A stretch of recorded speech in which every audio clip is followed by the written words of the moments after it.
¿Cómo están? Bienvenidos a Economía Social. Soy Claudia Villegas y a nombre del equipo de Julio Hernández Astillero y de Revista Fortuna, les doy la más cordial bienvenida a este programa en donde vamos a seguir platicando sobre presupuesto de egresos 2024 en blanco y negro. Gracias a todos los que se están conectando esta noche.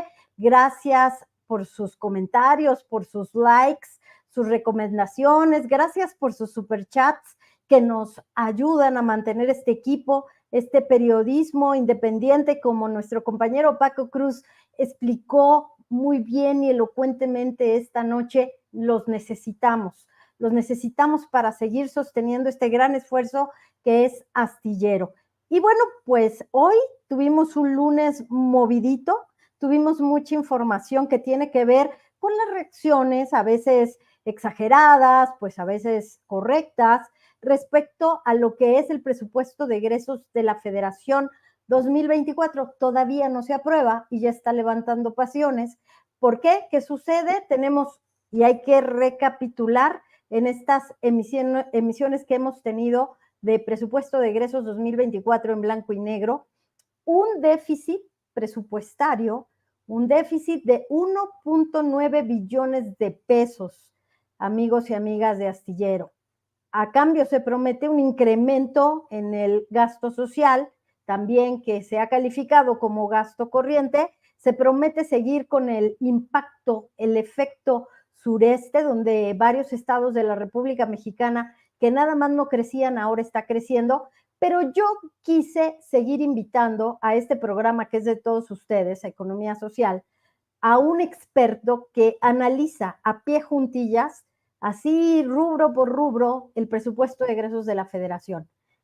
Les voy a presentar a mi querido amigo Enrique está por aquí, Enrique Díaz Infante Chapa. Él es director, especialista del sector financiero, del sector social de la Fundación Espinosa Iglesias. Querido Enrique, muchas gracias por estar esta noche. Déjame decirle a nuestra audiencia que eres abogado, que eres un abogado que se ha especializado en el sector financiero y en el sector social. Muy buenas noches, Enrique. Buenas noches, Claudia. Qué gusto estar contigo. Igualmente, querido Enrique, gracias por esta participación aquí en Economía Social. Nosotros hemos titulado a esta participación del presupuesto de egresos 2024 en blanco y negro, si habrá un beneficio de este presupuesto que ha sido tan controversial, Enrique, para las generaciones que vienen. Porque una transformación debe aspirar precisamente a eso, a que sea pues un patrimonio que beneficie a las generaciones por venir y que no suceda como en el FOBAPROA, que nos dejaron una deuda fuerte. Enrique, ¿qué nos puedes decir en este primer saque de la conversación? Pues Claudia, me encanta cómo arrancas la conversación. ¿Cuál es el impacto intergeneracional que va a tener este presupuesto de egresos y en general el paquete económico? Y yo te diría que va a ser malo.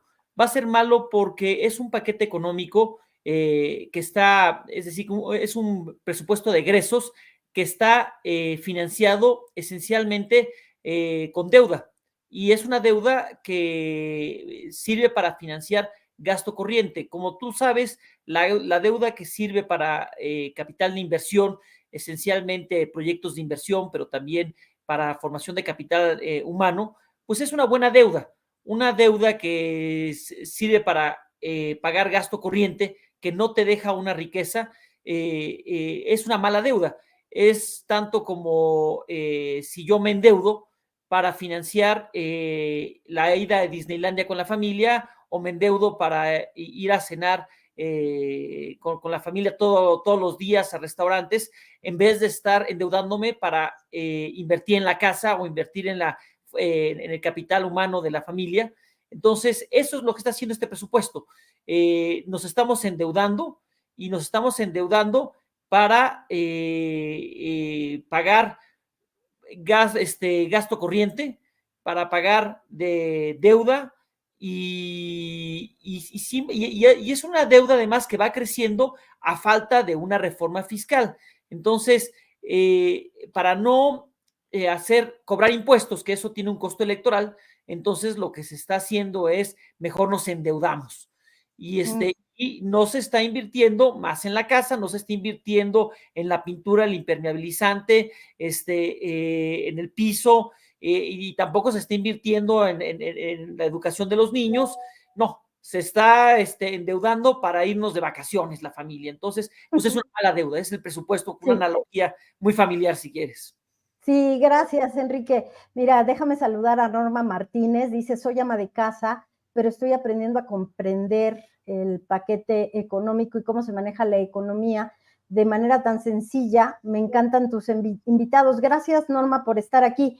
Enrique, déjame decirle a nuestra audiencia que tú y yo platicamos mucho de la responsabilidad social del sector financiero, que platicamos mucho de cómo pues hemos tenido una cruda realidad después de que ha habido deudas como la del FOBAPROA que nos dejaron pues una carga muy pesada. Déjame entrar un poquito en controversia contigo con este tema de qué ha pasado en los últimos 2 o 3 años. Es cierto, se ha invertido mucho en esta protección social, que son los apoyos y las transferencias. También se ha invertido en infraestructura en regiones donde nunca se invertía. ¿Qué opinas tú, Enrique? ¿Es necesario dar un golpe de timón para poder invertir en lugares donde nadie quiere invertir? Y a veces se tiene que llegar a este tema de endeudarse. ¿Es irresponsable hacerlo?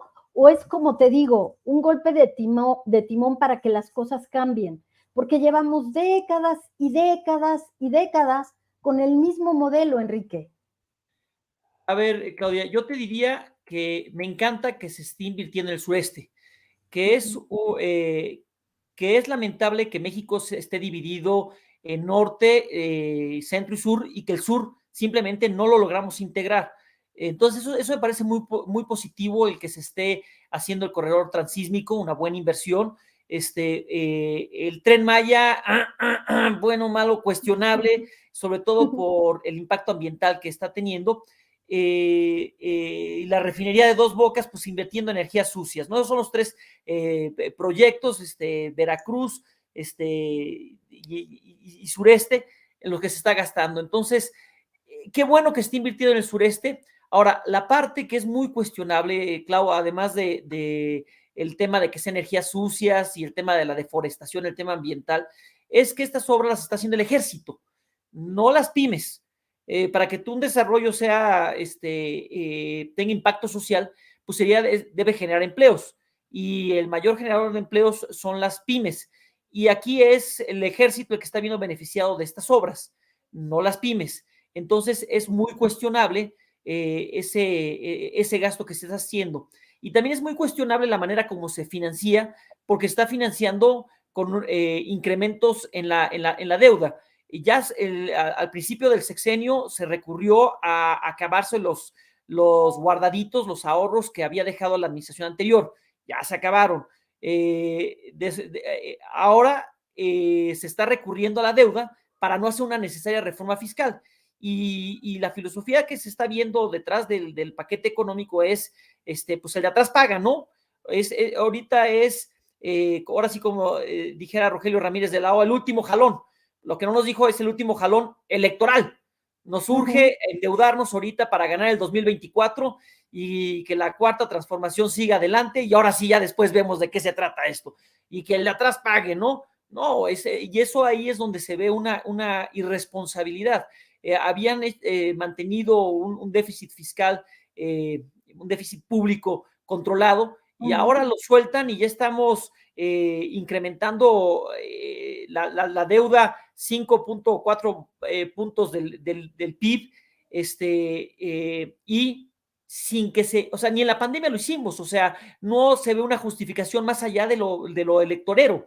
Entonces, y no va a dejar esto, como te decía hace rato, más tabiques, no va a dejar más carreteras, más puentes, más escuelas, más hospitales, no va a dejar eso, simplemente es para repartirlo en el asistencialismo.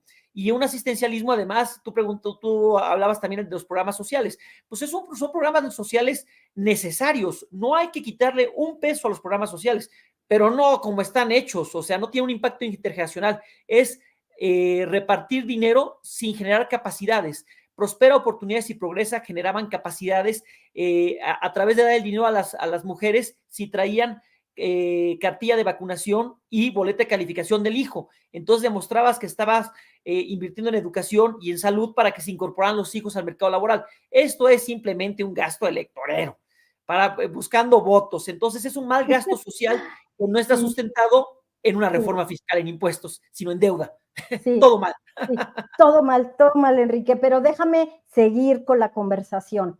Fíjate que a mí me tocó entrevistar a una subsecretaria de Desarrollo Social en el gobierno de Peña Nieto.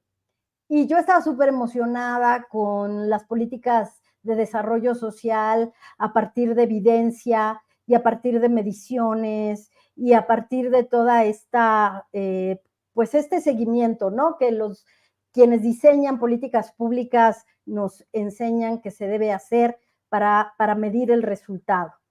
Pero resulta que llegamos a la pregunta, y ojalá pueda encontrar la portada, llegamos a la pregunta de cómo estaba la movilidad social. Y te lo juro que me puse fría cuando me dijo, es que no hemos logrado la movilidad social. Sí hemos logrado que tengas el resultado en la medición de que el niño fue a la escuela, de que el niño desayunó, pero la familia como tal no logró la movilidad social. Y yo insistí, entonces, ¿qué está fallando? ¿Qué está fallando con los programas sociales? Y yo sé, Enrique, ha sido consumo, ha sido dinero directo a las familias, han sido las remesas, ha sido la inversión concentrada en megaobras, a diferencia de los puentes de Fidel Herrera, me parece que era el gobernador de Veracruz, que se caían y que luego lo volvían a construir y se volvía a caer, y eso la Auditoría Superior de la Federación lo vio. Entonces, de verdad, no podemos rescatar algo de lo que se ha hecho y de lo que el presupuesto de egresos de la Federación quiere volver a demostrar, que a lo mejor Tabasco, que a lo mejor Quintana Roo, a lo mejor el sureste puede crecer de una manera ya engarzada para que no haya vuelta atrás, Enrique. A ver, claro, yo creo que es importante resaltar los logros de este gobierno. Y sí hay cosas bastante rescatables. Y yo te diría que lo primero, sin duda, es la conciencia. La conciencia de que vimos que teníamos un sureste abandonado y que teníamos a los pobres sin verlos, no los visibilizábamos. Entonces, yo creo que ese es el gran logro de este gobierno, que ha visibilizado la pobreza, que ha visibilizado la desigualdad y que ha querido ponerlos por delante de la agenda. Primero los pobres, sin duda es un lema, una máxima que nos llama a todos a tomar la conciencia de qué es lo que debe ser prioritario. Dicho lo anterior, pues también el diablo está en los detalles, ¿no? Los cómo. Y en temas de movilidad social, pues como te decía, esta subsecretaria de Desarrollo del sexenio anterior, seguimos igual, o sea, no ha habido movilidad social. Efectivamente, en México, origen es destino. Naces pobre, mueres pobre. Naces rico, mueres rico. Ojo, en el entendido de que rico es familias con es más o menos arriba de 50,000 pesos por ingreso, es el quintil más alto, o sea, el 20% más alto, tienen a partir de 50,000 pesos por hogar. Bueno, si naces en esa condición socioeconómica, difícilmente vas a caer. Y si naces dentro del quintil más bajo, difícilmente vas a llegar al quintil más alto. Solo 3 de cada 100 personas, más o menos, que nacen en el quintil más bajo, el 20% más pobre, logra subir hasta arriba. Entonces, eso es una gran injusticia. Y este gobierno ha puesto la lupa en los pobres y ha generado conciencia al respecto. Ahora, ¿ha logrado cambiar la situación? Pues yo te diría que sí y no. Sí, en lo inmediato la fotografía es mejor que lo que había antes. Si vemos los resultados en pobreza, en desigualdad, pese a la pandemia, pues ha habido ahí algunos resultados, pero no en cuanto a que esto es insostenible. estos logros de política social se han alcanzado a partir de, como te decía, comerte los guardaditos del sexenio anterior, y haciendo recortes presupuestales, quitando carnita y carnita hasta llegar al hueso, y ya no tienes más. Entonces se ha ido acotando el espacio fiscal, y el siguiente gobierno pues va a estar muy comprometido y necesariamente va a tener que arrancar con una reforma fiscal que aumente los ingresos, porque a ver, Claudia, los ingresos de México, los ingresos de los países de la OCDE, de la Organización para la Cooperación y el Desarrollo Económico, son de alrededor en promedio de 34 puntos porcentuales del PIB. México son de 23 puntos porcentuales del PIB, de los cuales 17% provienen de ISR, IVA y IEPS, y el resto viene del petróleo. Entonces tenemos, la OCDE está en 34%, nosotros en 23%, y de esos 6 puntos porcentuales vienen del petróleo y lo demás de impuestos. Una máxima de política fiscal es que el gasto corriente, es decir, todos los programas sociales, lo tienes que financiar con ingresos corrientes, con ingresos tributarios. Aquí financiamos con petróleo, con recurso que se va a acabar, gran parte del gasto corriente. Entonces, si yo quiero llevar a mis hijos a Disneylandia y a comer taquitos, pues tengo que tener un ingreso de sueldo, pero no me puedo estar endeudando. Y es lo que está haciendo este gobierno. Se está endeudando para llevar a todo el mundo a Disneylandia y el de atrás paga. Híjole. Sí, el símil es preocupante porque primero para irte a Disneylandia, pues deberías tener un ahorro, deberías tener un presupuesto, deberías tener en primer lugar todas tus pues necesidades resueltas, ¿verdad, Enrique? Pero déjame seguir con la controversia. Mira, resulta que en este país durante muchas décadas se generó un gran problema de evasión fiscal. Evasión, elusión, ingenierías financieras. Y en Revista Fortuna vamos a publicar un reportaje de María Luisa Aguilar sobre la reforma fiscal. Y bastaría, Enrique, con que se pagara lo que deben estos grandes evasores. Por ejemplo, sector automotriz que no estaba pagando. Se acaba de dar a conocer en Estados Unidos que ni siquiera en Estados Unidos General Motors, Ford estaban pagando los impuestos que debían. Y aquí en México también el SAT dio a conocer que cayó la recaudación durante los últimos 2 sexenios. Se hicieron una serie de prebendas al sector de autopartes. Lo mismo que pasó con el sector farmacéutico. Entonces, creo que una buena reforma fiscal, como bien dices tú, sería simplemente terminar con los temas de evasión, de elusión y claro, buscar que quienes no están pagando paguen, Enrique. Pero, ¿qué clase de reforma fiscal vamos a tener si nos dicen los centros del sector privado que quieren una reforma fiscal, pero en donde no aumenten los impuestos? A ver, sí tenemos un problema fiscal fuerte. Sí tenemos que hacer una reforma fiscal y sí tiene que ser progresiva. Y una reforma fiscal progresiva implica que paguen más quien más tiene. Sí. Eso significa predial, es decir, casa, quien tiene casa que pague más predial. Significa Eso, tenencia, Enrique, claro. quien tiene carro que pague más.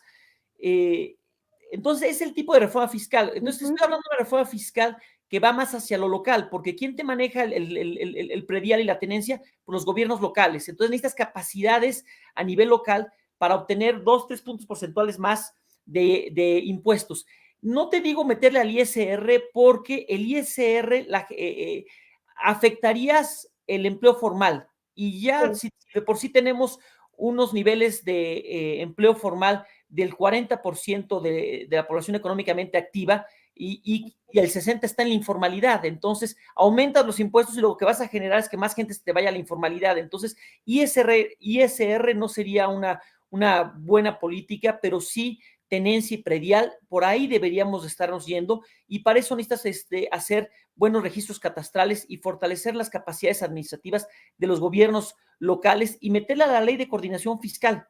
También, por ahí tiene que venir una reforma que es necesaria, porque no podemos estar recaudando la mitad que recaudan los países de la OCDE, y sí, esta reforma tiene que ser progresiva, pero de una manera inteligente para no afectar el empleo. Claro que sí, Enrique. Enrique, déjame comentarle a la audiencia que eres autor de la investigación El México del 2018, Movilidad Social y para el Bienestar. También, pues, que eres maestro en Políticas y en Desarrollo por la London School of Economics y has publicado un libro sobre regulación financiera y competencia. Me gusta mencionarlo porque eres un conocedor de cómo sector financiero debe siempre generar equidad social, debe de generar desarrollo social, y eso me consta en el Centro de Estudios Económicos Espinosa Iglesias, siempre lo hacen, Enrique. Yo quisiera que pasáramos al punto de cómo el presupuesto de egresos de la Federación, yo sé, es la base para que la economía pueda andar, pero fíjate que acá platicábamos cómo México sigue dedicándole muy poquito a desarrollo social, que sigue las tasas que le dedicamos al desarrollo social siguen siendo muy bajas, y es lo que tú decías, al desarrollo social no hay que quitarle nada. Entonces, ¿cómo hacemos sostenible estos 600,000 millones de pesos, Enrique, que se le da año con año a todo el tema de apoyos sociales, que es el mismo monto que se paga por intereses, que va a aumentar? Si tenemos un incremento en el déficit para el año que entra, va a aumentar. Entonces, ¿cómo lo podemos hacer, Enrique? Seguir dándole a los estados que no tienen, a los pobres de este país, y cómo podemos seguir teniendo crecimiento. Híjole, a ver, gran tema. O sea, sí necesitamos que los estados contribuyan más. Sí tenemos que revisar la ley de coordinación fiscal. Y como te digo, la reforma fiscal que tiene que venir tiene que ser a nivel subnacional y tiene que ser en tenencia y en predial, a casas y automóviles. Y tenemos que incentivar a los gobiernos a que fortalezcan o sea, tenemos que hacer que fortalezcan sus capacidades e incentivarlos a que cobren más. Y tenemos que tener conciencia de que al desarrollo social, es decir, a la salud y a la educación, no le podemos quitar, pero tenemos que hacerlo de manera inteligente, esos mayores recursos.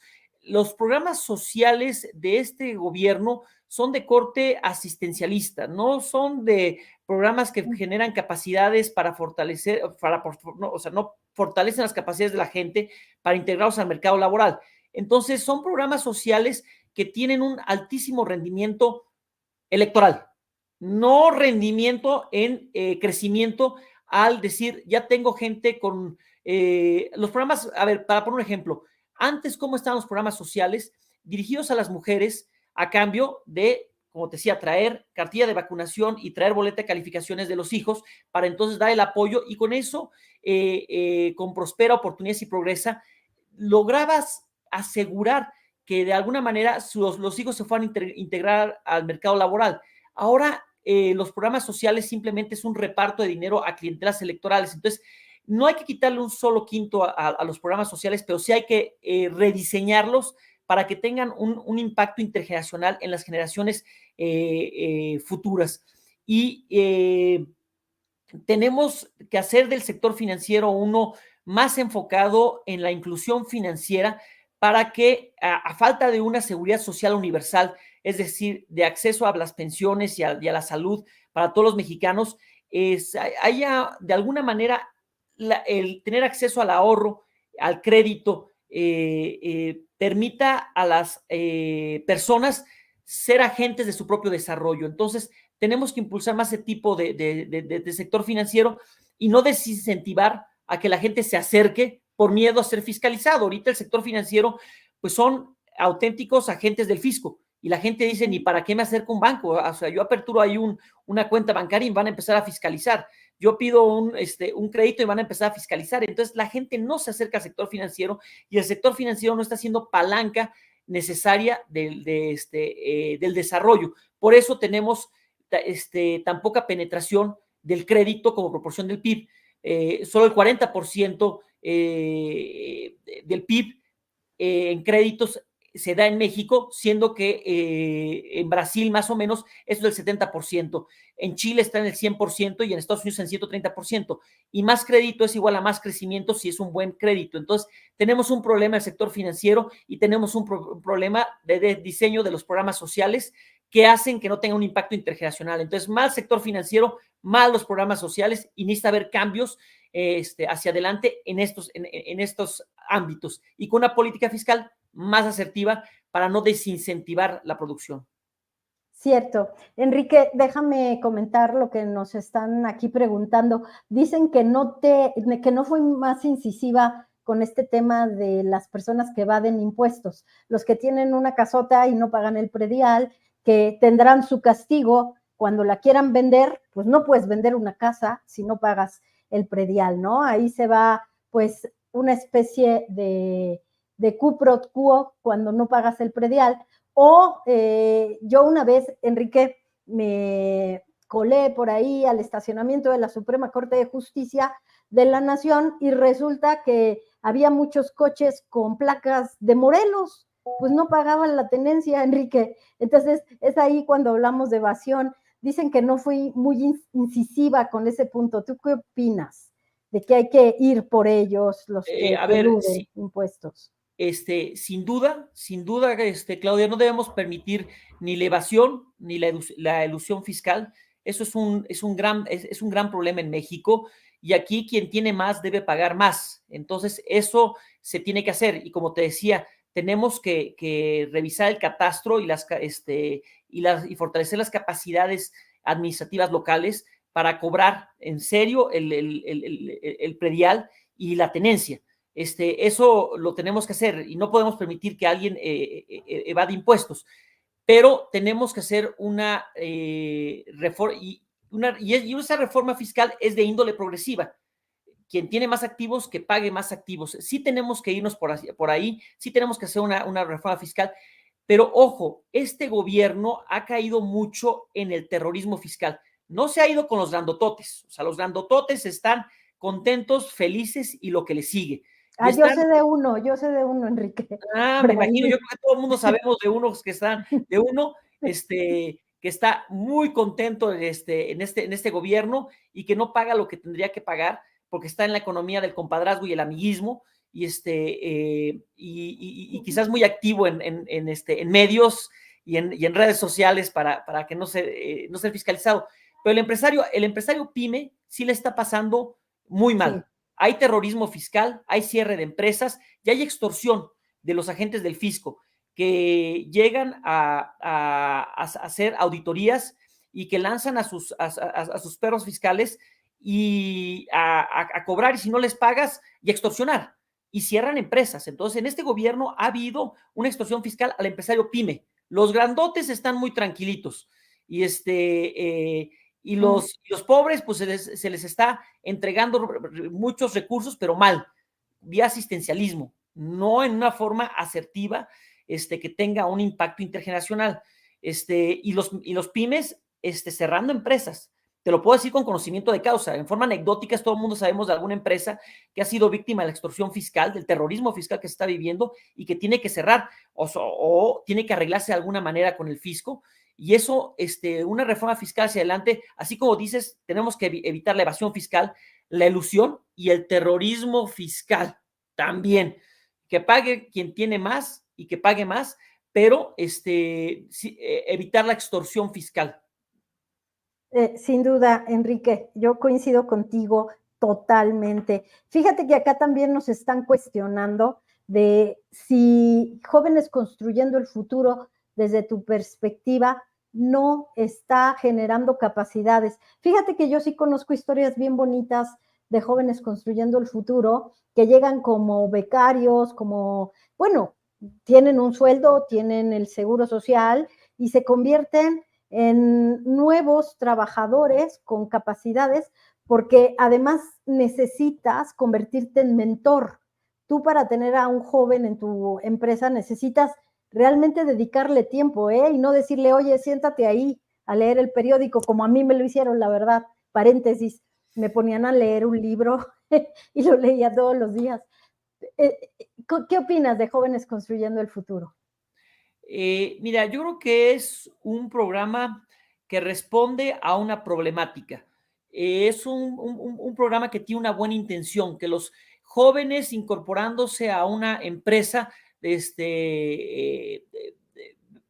recibiendo el pago por parte del gobierno, desarrollen capacidades y que después se puedan incorporar al mercado laboral, sin duda está bien pensado, pero no sé qué tan bien ejecutado está, porque entiendo que los impactos que ha tenido han sido limitados en el tiempo.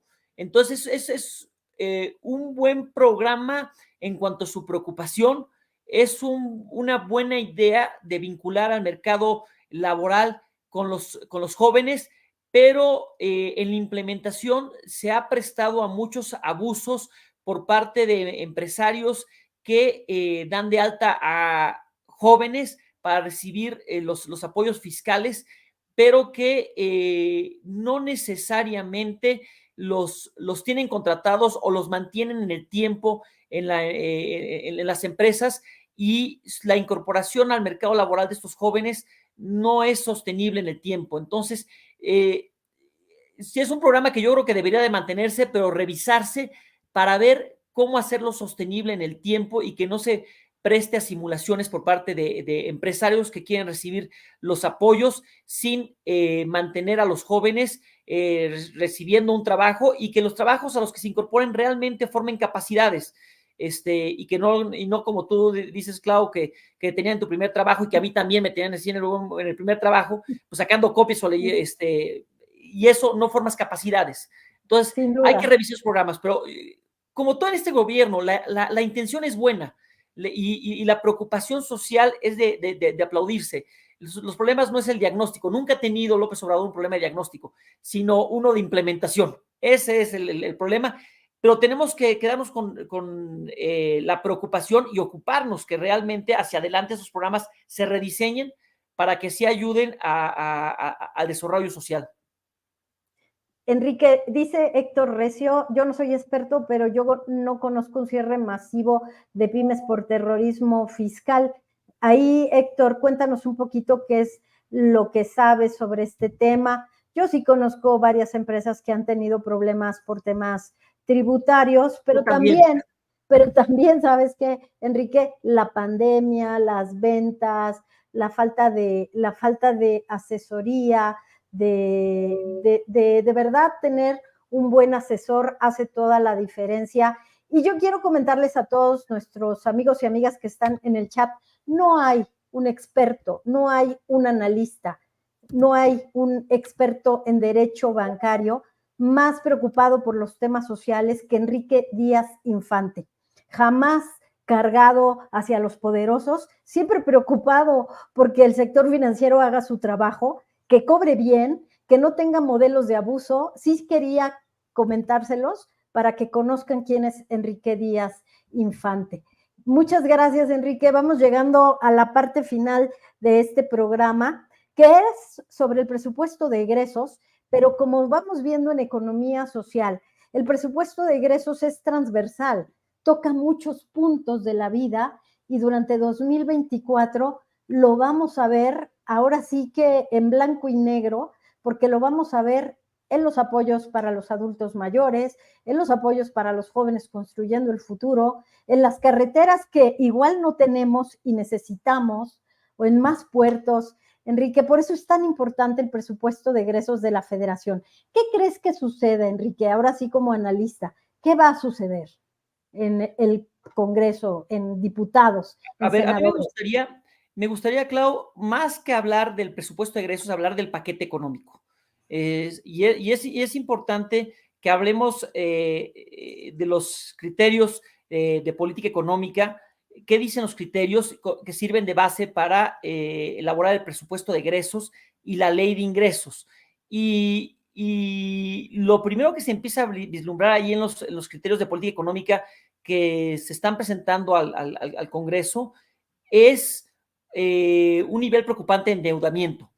Este gobierno había sido muy cuidadoso en el manejo del déficit fiscal y ahorita ya en su último año, en vez de recurrir a una reforma fiscal que quizás una reforma fiscal la tienes que hacer a principio del sexenio, porque te cuesta votos, es políticamente muy dolorosa, entonces los políticos le huyen y mejor hacerlo al principio que hacerlo al final. Entonces, ahorita ya no se puede recurrir a una política, a una reforma fiscal.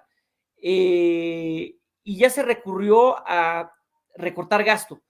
Y ya no hay donde más recortar. Y entonces ahora, el último año, se sube el endeudamiento. Entonces, ¿qué es lo que veo en la política, en los criterios de política económica y en el paquete económico en general? Que se está elevando preocupantemente la deuda y a un ritmo muy acelerado.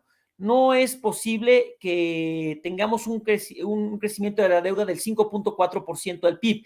Tú me dirás, Claudio, ¿y eso es mucho, es poco? Bueno, a ver, lo que estamos gastando en salud es 3% del PIB, 3.1% en educación y en deuda 5.4%, o sea, casi la deuda va a duplicar o va a llegar a lo que estamos gastando en salud y educación. Entonces es muchísimo y es de una manera muy acelerada. Entonces eso es lo que más preocupa desde el paquete económico que está presentando para este 2024, que de una manera innecesaria, porque no hay una pandemia, no hay un programa de reactivación económica que lo esté justificando. No, es electorero. Enrique, yo sé que tú eres muy directo con tus afirmaciones respecto a estos puntos. ¿Qué te molesta que se desvíe el asunto económico a intereses partidistas? Pero te quiero decir, tenemos la posibilidad de captar inversión extranjera por 50,000 millones de dólares. Nunca en el país habíamos visto tal cantidad de inversión extranjera. ¿Por qué? Y de ese será otro tema del programa, este será otro tema. Yo creo que desde Estados Unidos la ley de chips está impulsando una de esas burbujas que les gustan a los estadounidenses y está transfiriendo dinero para acá, para México. Hay número, no sé si has visto los datos del SAT, Enrique. Hay una apertura histórica de empresas en México. Nunca se había presentado. Entonces, creo que quieren aprovechar en el gobierno esa ventana de que va a haber más empresas y van a tener que pagar ICR y después van a dedicar este dinero a infraestructura. Por eso tú decías que no hay un gran proyecto de reactivación. Es que por primera vez el contracíclico viene de fuera. A ver, estás haciendo una cosa muy interesante, Clau. El mundo le está pasando no tan bien como México parece que la va a pasar. El nearshoring nos cayó como maná del cielo, producto de esta guerra comercial entre China y Estados Unidos y el contexto de la guerra de Rusia-Ucrania. Todo mundo se está saliendo de Asia y se está saliendo también de Europa del Este y se está viniendo hacia México. Entonces somos muy beneficiarios de esta relocalización de la inversión. Entonces, sin duda, esto es una maravilla. Ahora, aquí yo tengo mis dudas. ¿Qué tanto me funcionaría si yo a mi esposa le digo, mi amor, vámonos de viaje a Europa y vámonos a comprar un coche nuevo y vámonos y ropa nueva y todo, porque me van a subir el sueldo? Ay, hijo, pues sí, a ver, yo veo que tu jefe, se lleva muy bien contigo, yo veo que tu jefe sí tiene buen ánimo hacia ti, pero, oye, pero todavía no te han subido el sueldo y ya te lo estás gastando. Es un poquito el nearshoring, o sea, el nearshoring sí todo pinta bien para México, pero entonces le subimos a la deuda porque los vientos hacia adelante pintan bien. Híjole, pues sí, pero ¿será lo más inteligente?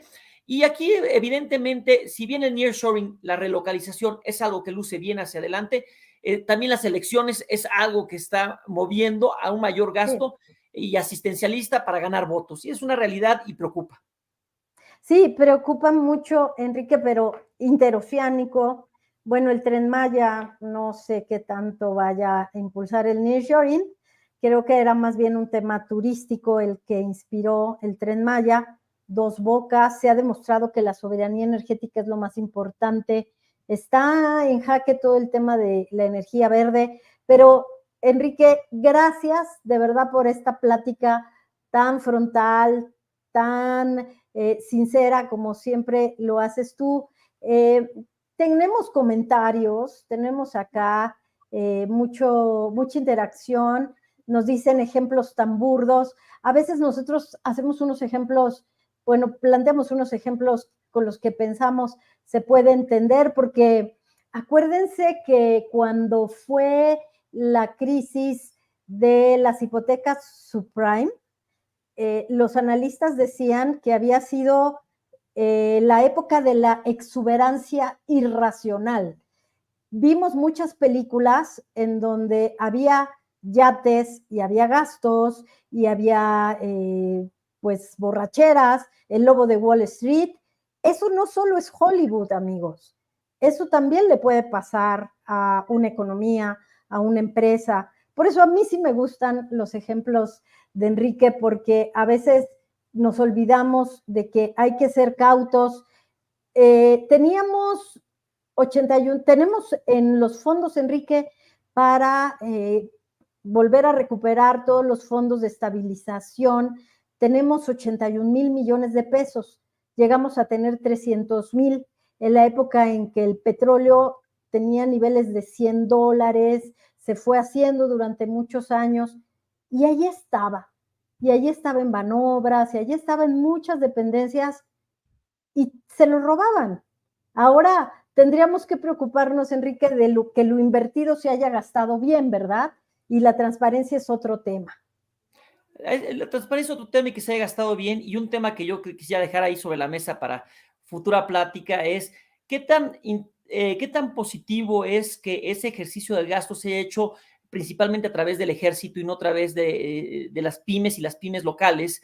Y eso ha diezmado o limitado o acotado el impacto que puede tener ese gasto. Entonces, ha habido demasiadas adjudicaciones directas en este gobierno y mucho ejercicio de gasto a través del ejército, y eso se tiene que revisar hacia adelante porque nos está dirigiendo hacia un proyecto de país más autoritario, no más democrático. Entonces, sí también es un tema que hay que revisar del gasto.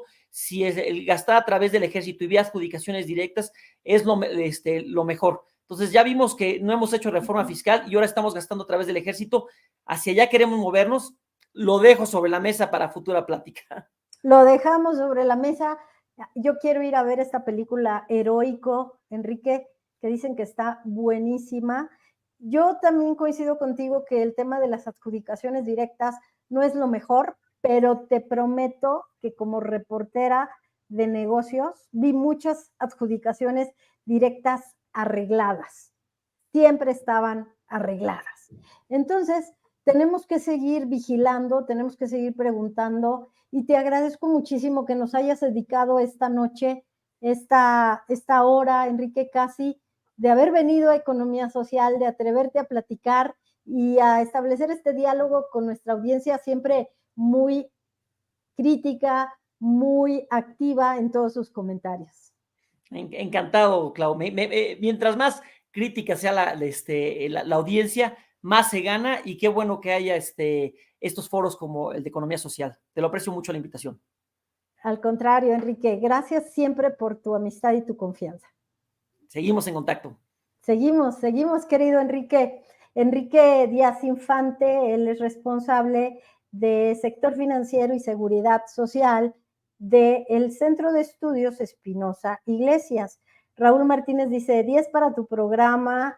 Raúl, dejemos de decir derecha o izquierda. Te prometo que cuando invito a un analista, lo hago pensando en que tiene elementos para aportar a este debate. Dice Mario Muñoz, excelente emisión. Lolita Dalberg, gracias siempre por estar, gracias por compartir con nosotros todas tus opiniones. ¿Qué son los fondos de estabilización? Fíjense que durante los últimos 3 gobiernos se destinaba un porcentaje de los excedentes, por ejemplo, del petróleo, a crear estos fondos de estabilización. ¿Para qué? Para que en caso de un impacto, el presupuesto no se viera ni con recortes, ni se cambiaran los planes. En ese fondo se llegaron a tener más de 300,000 millones de pesos. Al principio de la pandemia, pues se planteaba la posibilidad de endeudarse o de usar esos fondos de estabilización. Ahí en la revista Proceso publicamos varios reportajes sobre economía de guerra o gasto de los fondos de estabilización. Al final se gastaron, pero hay un compromiso por parte del secretario de Hacienda, Rogelio Ramírez de la O, de recuperarlos. Y se han hecho varios cambios para poder dirigir cuentas, por ejemplo, que estaban abandonadas en dependencias, donde a veces también se robaban el dinero, de redirigir el dinero a esos fondos de estabilización. 81,000 millones tenemos ahora, esperemos que se vayan recuperando. Pues, amigos, yo soy Claudia Villegas, dice Mario Muñoz, los números no tienen ideología, y acuérdense que siempre lo que decimos, que lo que separa la política, la economía, lo una. Y lo que queremos aquí en Economía Social es analizar en blanco y negro el presupuesto de egresos, y así como le dijimos a Enrique, no estamos de acuerdo con esto o pasó esto en tal año, bueno, pues queremos seguir alimentando, ¿saben qué? Como dice Ignacio Ramonet, el pensamiento crítico, y en la época de la autocomunicación de masas, citando a Castells, tenemos que recordar lo que dice el sociólogo. Ahora nosotros, formando autocomunicación de masas, tenemos la responsabilidad cada día de estar mejor informados, mejor informadas. Amigos, muchísimas gracias por acompañarnos. Esto es Economía Social. Muchísimas gracias al equipo de Julio Hernández. Gracias por sus superchats, gracias por sus likes, por compartir este programa, y ayúdenos a que tengamos más audiencia para seguir haciendo periodismo independiente. Gracias, nos vemos el jueves. No olviden comentarle a todos sus amigos que tengan algún tema con Infonavit, que vamos a estar aquí en Economía Social con el director general del Infonavit, y vamos a hablar de créditos, de reestructura, de los créditos veces salarios mínimos, del Infonavit total, de tantos temas. Vamos a estar aquí en una entrevista muy interesante. Un abrazo y que descansen.